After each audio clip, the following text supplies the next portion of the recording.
ఇండియాలో అవునా?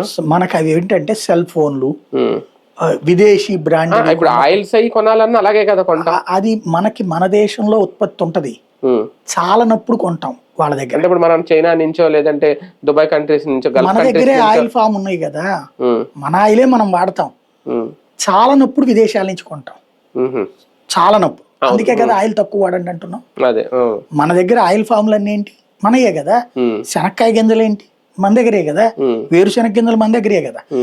భారతదేశంలో మనం విదేశాల మీద ఆధారపడాల్సిన అవసరం లేదు ఆహార ఉత్పత్తులకి మాక్సిమం. అంటే ఇదనే కాదు, పెట్రోల్ డీజిల్ అదే పెట్రోల్ డీజిల్ ఒక్కటే ఉంటది భారత్.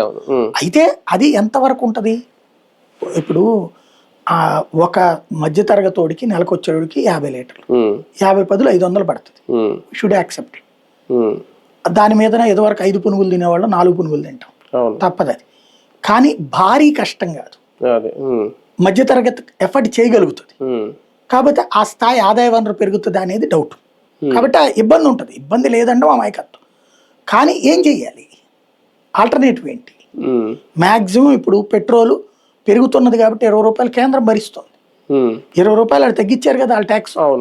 అట్లాగే నీకు ఎక్కడ ప్రాబ్లం వచ్చిందంటే, ఎక్కడ కంట్రోల్ అవుతుంది అని నేను ఆలోచిస్తున్నానంటే, ఇన్కమ్ ట్యాక్స్ తగ్గించారు, ఆ డబ్బులు మిగులుతాయి అనుకున్నప్పుడు ఇప్పుడు మిగలవు.